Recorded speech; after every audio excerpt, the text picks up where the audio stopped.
안녕하세요. 돌쇠 뉴스 시작합니다. 9일 일본판 뉴스위크에 올라온 칼럼인데요. 제목은 일본의 남녀 수입 격차는 선진국에서 단연 으뜸입니다. 불평등도를 가시화하는 진위 계수를 도입해 일본의 남녀 소득 차이를 분석한 뉴스위크 칼럼인데요. 한국과 큰 차이를 보이며 세계 1위를 찍자 누리꾼들의 반응이 민감하군요. 뭐라고들 하는지 함께 보실까요? 끄신 구독, 좋아요.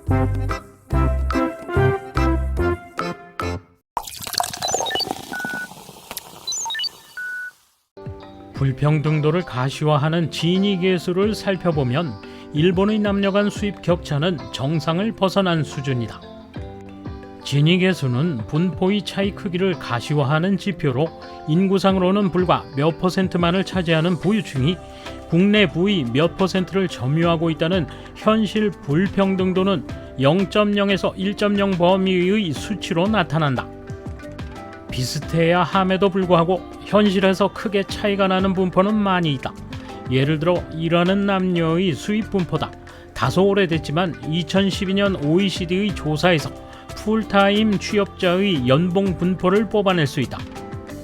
일본의 데이터를 보면 상위 25% 이상의 비율은 남성에서는 48%인데 비해 여성에서는 17%에 불과하다. 반면 여성에서는 하위 10% 미만 최하층 그룹이 25%를 차지한다. 같은 풀타임 취업임에도 불구하고 연봉 분포는 남녀가 크게 다르다. 이 정도를 진위계수로 수치화하면 수입의 남녀 격차 수준을 측정할 수 있고 국가별 비교도 가능해진다. 원 데이터인 표 1을 살펴보자. 6개 계층의 분포는 남녀가 거의 반대의 모습이다.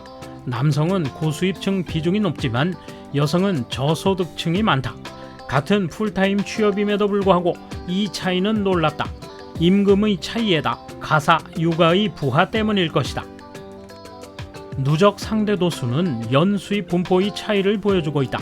좌측의 가로축의 여성, 세로축의 남성의 누적 상대도수를 취해 6개 계층의 점들을 배치해 선으로 연결한 것이다. 이 곡선을 로렌츠 곡선이라고 한다. 가로축과 세로축, 즉 남녀의 연봉 분포 차이가 클수록 곡선의 바닥은 깊어진다. 진위계수는 이 곡선과 대각선으로 둘러싸인 면적, 즉 칠한 부분을 2배로 곱한 값이고 극한의 불평등 상태인 경우는 사각형 절반의 2배, 즉 1.0이 된다. 반대로 완전 평등의 경우 곡선은 그대로 사각형 대각선과 겹치므로 진위계수는 0.0이 된다. 그러므로 현실값은 이 양쪽 끝 사이 어딘가에 위치하게 된다.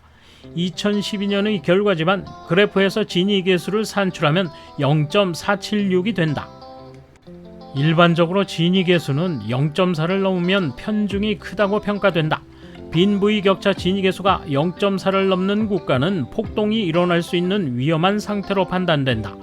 남녀 수입 격차 진위계수지만 일본은 정상을 크게 벗어난 것이다. 이는 국제 비교로도 나타난다.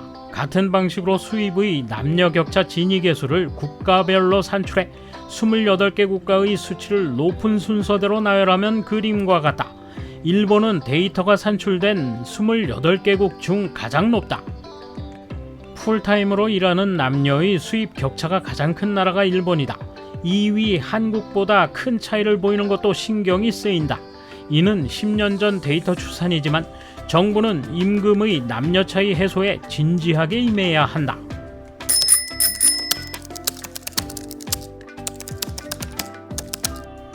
원래 여성은 파트타임 근무인 사람도 많고 역시 가정에 복귀하고 싶을 때 그만둘 심산으로 적당히 일하는 사람도 많다. 그리고 그건 남성보다 여성이 그러기 쉬운 현실이 있다. 그 자체로 나쁜 것은 아니다. 문제는 그런 사람들도 포함한 데이터를 내서 임금 격차 어쩌고 하는 방법에 문제가 있다. 임금 격차를 말하려면 계속 일할 생각으로 취업한 사람을 대상으로 해야 한다. 시골에서 사무직에 취직하고 싶다는 여성이 있다면 그건 여성이기 때문에 인건비가 싼 게 아니라 소화할 수 있는 일 자체가 단순해서 그런 것이다. 해외와는 문화나 취업의 인식이 다르므로 우선 그것부터 고려해야 한다. 여성이 파견직이 많다면 그건 여성이라서가 아니라 애초에 파견직으로 처리해야 할 업무이기 때문이다. 여러 가지를 섞어서 이야기하는 것은 그만두는 것이 좋다. 제 주위의 일하는 여성은 모두 우수하고 행동력 있는 사람뿐입니다. 외국계 회사라면 임금 차이가 그렇게까지 크지 않을 것 같군요. 과제는 일본계 기업의 임금 격차와 남존여비 사상 아닐까요? 하기야 여성이 그렇게까지 책임있는 일을 해서 돈을 벌고 싶을까 하는 근본적인 욕구 문제가 있기는 한데, 이것은 남녀 어느 쪽이라 하기보다 양쪽의 의식 개혁이 필요한 사안입니다. 옛 관습이 지금도 만연해 있고 거기에 모종의 편안함을 느끼는 사람도 많을 겁니다. 갑자기 남녀 평등을 들고 나오면 곤란한 여성도 많다고 생각합니다.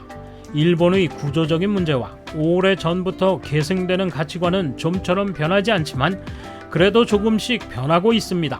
일본은 큰 변화를 두려워하기 때문에 그 속도는 해외에 비하면 압도적으로 느리죠. 그런데 이게 일본답습니다. 여자는 파트타임 비율이 높고 남녀의 취업에 대한 의식 차이도 있다. 단순히 여성이어도 남자와 같은 정도의 책임이나 업무량을 맡길 수 있는 인재라면 같은 금액을 주면 될 것이다. 결국은 정규직 남성들의 의식과 정규직 여성들의 의식 차이가 평균 소득 금액으로 결과가 나왔을 뿐이다. 남녀 불문하고 결과를 낼 수 있다면 마땅한 보수를 주는 회사를 늘리면 된다. 성별에 따른 능력 차이를 일절 고려할 필요도 없다. 제도의 미비가 수입 격차의 원인이라 파악하기도 하지만 확실히 유교적인 동아시아 국가들은 임금 격차가 큰 경향이 있다. 나는 수입 격차 해소를 맡고 있는 것은 여성의 의식이라고 생각한다. 애초에 임금 격차의 시정을 원하지 않는 사람도 많다. 여성의 임금을 올리고 싶다면 그런 제도의 폐지 운동에 여성이 적극 동참하면 된다. 그러나 실제로는 여자들이 제일 반대하고 있다. 정규직일 때의 급여는 거의 동등해도 출산 후 육아에 임하면서 비정규직이나 파트타임이 되는 게 원인이죠. 누군가의 댓글을 보면 여성이 책임 있는 일을 하고 싶어 하지 않는다고 했는데 뿌리 깊은 사회 구조적인 이유가 있다고 생각합니다. 첫 번째는 가사 육아 분담 비중이 여성에게 치우친 데다. 학부모회나 학교 동아리 도우미 등 어머니의 무상근로는 당연시돼 시간을 빼앗는다는 것입니다. 두 번째는 책임 있는 일을 하는 여성에 대해 남성, 특히 50대 이상 남성의 견제가 심하다는 겁니다. 마음 편히 살고 싶어서 책임 있는 일을 피하게 됩니다. 일본 남자가 우수해서 월급이 높다고 생각하는 건 벌거벗은 왕 같은 것입니다. 일본 여성은 우수합니다. 해외 노동자 본 적 있어요? 대충입니다. 우수한 여성을 저렴한 임금으로 일하게 할 수 있어 기업은 도움이 되겠지만 해외와 비교하면 비정상이라는 것이군요. 남녀 직원이 있는 설계 회사에서 근무하는데 설계사와 CAD 오퍼레이터의 업무 내용은 달라서 당연히 급여의 차이가 있다. 딱히 남자는 이걸 해, 여자는 이걸 해 하며 나누는 것도 아니다. 따로 지식을 쌓으면 같은 일을 할 수 있는데 하려고 하지 않을 뿐이다. 쌓인 윗세대 대상 조사라면 맞을 것이고 그 전례와 분리해 아랫세대만 갑자기 바꿀 수는 없을 겁니다. 변화는 느릴 테니 열심히 버는 여성은 당장은 배수의 진으로 버티고 그렇지 않은 여성도 남성에게 요구해야 합니다. 빨리 시정할 수 있으면 좋겠네요. 돌쇠 한마디. 세계 2등인 우리도 상황이 그리 좋지는 않지만 반응을 통해 그들의 인식을 보니 아직 멀어도 너무 멀었다는 생각이 드는군요. 감사합니다. 돌쇠 물러갑니다. 이번 소식은 여기까지입니다. 시청해주셔서 감사합니다. 돌쇠처럼 우직하게, 만인처럼 화끈하게.